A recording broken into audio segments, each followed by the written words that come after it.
The Florida sun beat down mercilessly on the gates of Universal Studios, where families buzzed with anticipation, clutching maps, oversized soda cups, and wide-eyed excitement. But amidst the joyful chatter, something darker was brewing. It started with a single scream. "Get out of my way!" A sharp voice cut through the laughter of children. Heads turned as a woman with striking sunglasses and an overstuffed handbag shoved through the crowd.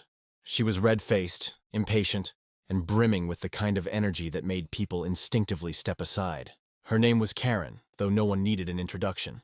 Within moments, she was already the storm at the center of the park's peaceful atmosphere.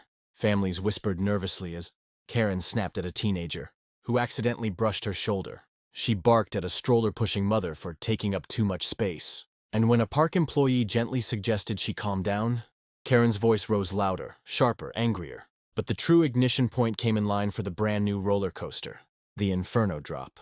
The queue was buzzing with laughter and chatter, the smell of popcorn drifting through the air, until Karen erupted.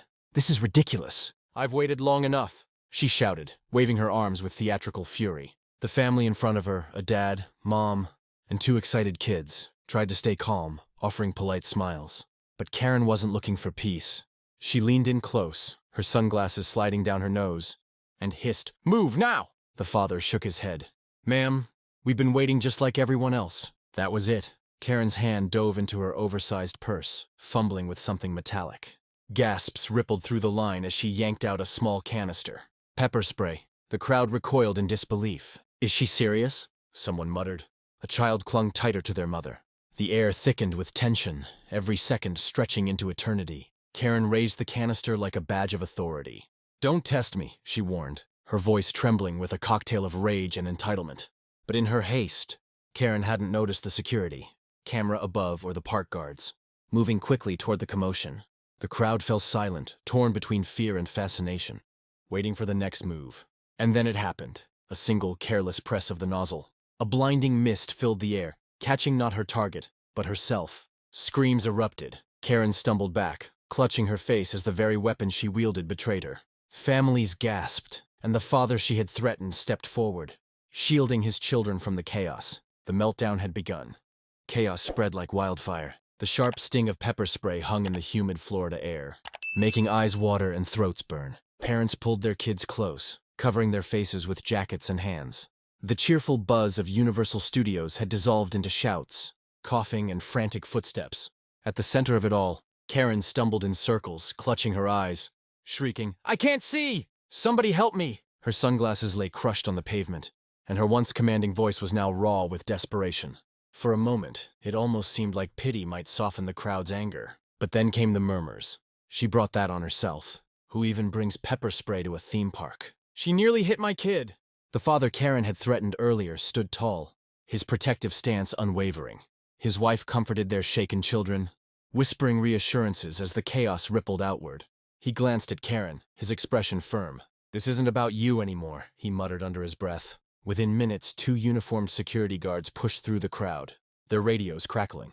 One knelt beside a sobbing child affected by the mist, while the other advanced toward Karen, his voice commanding but calm.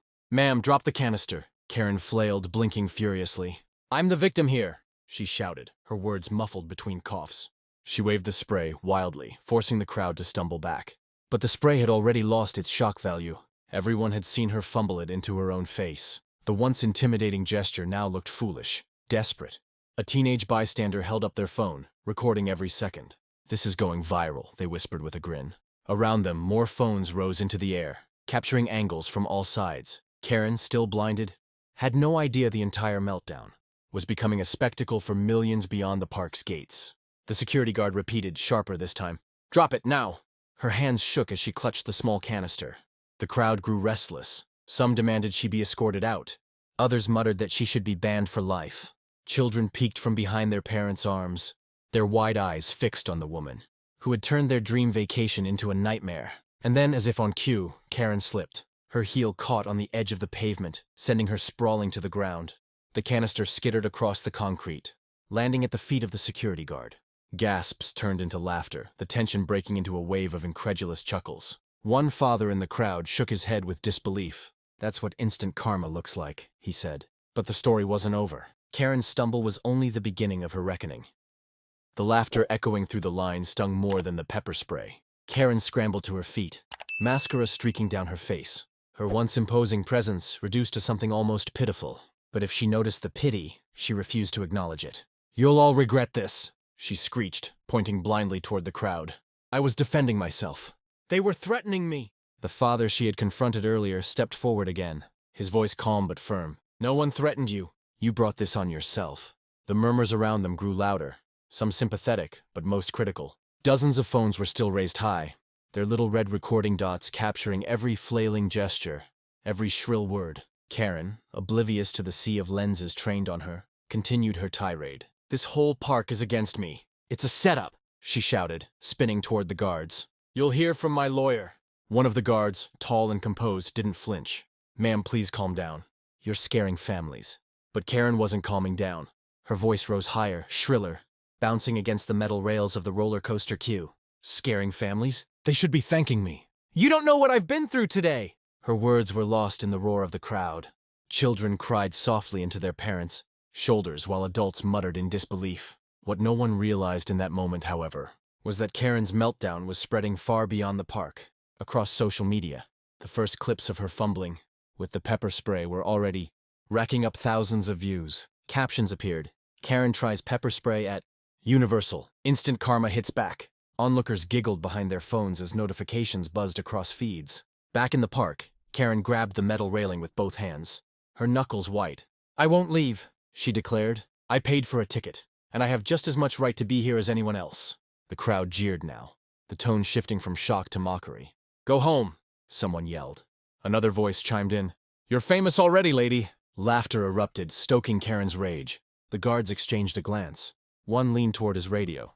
"We're going to need backup. This could escalate." Karen's chest heaved as she scanned the crowd through her stinging eyes. Her authority, once carved from sheer volume, was dissolving before her. Yet she clung to one last weapon, her pride. She would not, under any circumstance, bow out quietly.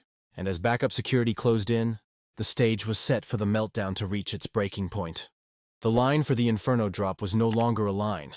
It was a circle of spectators. Families, tourists, and even off-duty employees clustered around, their eyes locked on Karen as if they were watching a live performance. Phones glowed like tiny spotlights, capturing every desperate move. Karen's breathing grew ragged, her face streaked with tears and smudged makeup.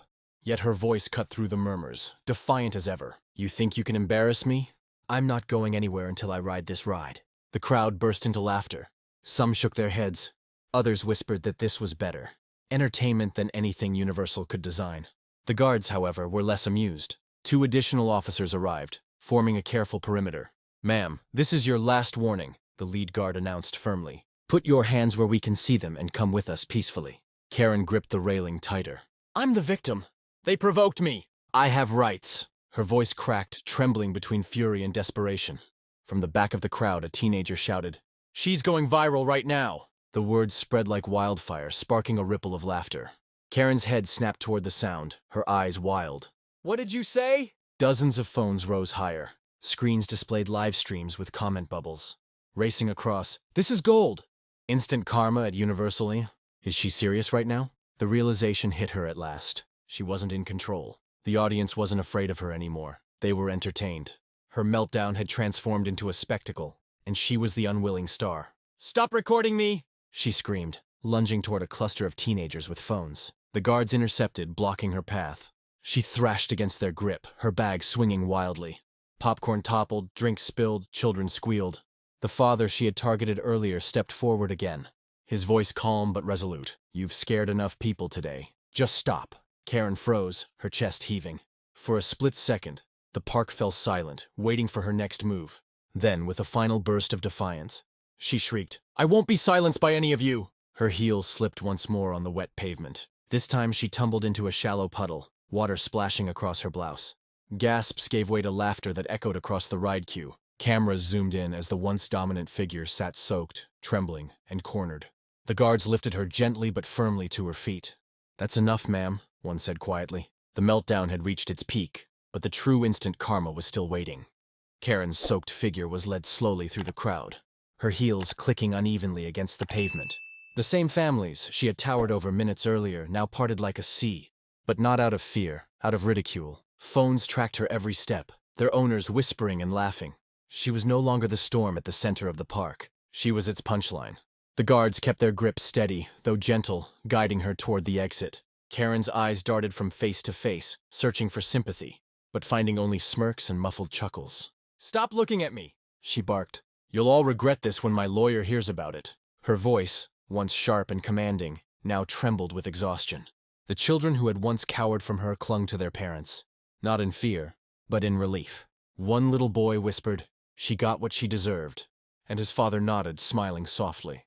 Behind them, the cue for the Inferno drop resumed. The chatter of excited riders filled the air, blending seamlessly back into the park's soundtrack. Karen's chaos had been nothing more than a ripple in a sea of laughter and anticipation, already fading for most. But online, it was only beginning. Clips of Karen's pepper spray mishap spread faster than fireworks on the 4th of July. Within minutes, hashtags trended: Universal Karen, pepper spray fail, and instant karma. Comment sections overflowed with disbelief and humor. "She pepper sprayed herself. Legendary fail. That guard deserves a raise." New ride idea, Karen's Meltdown adventure. At the gates, Karen dug in her heels one final time. "I'm not leaving. I paid for this ticket," she cried, her voice cracking under the weight of humiliation. The guards exchanged a look, then gently but firmly ushered her outside the entrance, where the humid Orlando air clung heavy around her. Tourists paused, some snapping photos as Karen stumbled toward the parking lot. Her blouse was damp, her hair frizzed from the spray, and her once pristine sunglasses dangled broken from her pocket. The image was unforgettable, a picture of pride, toppled by its own hand. The father from earlier walked past with his family, his children laughing again as they pointed toward the towering roller coaster. They were finally about to ride. He caught Karen's eye one last time and said quietly, "Next time, maybe try kindness." Karen froze, her lips parting as if to snap back. But no words came, just silence. By evening, millions had watched her meltdown. By morning, she was a meme.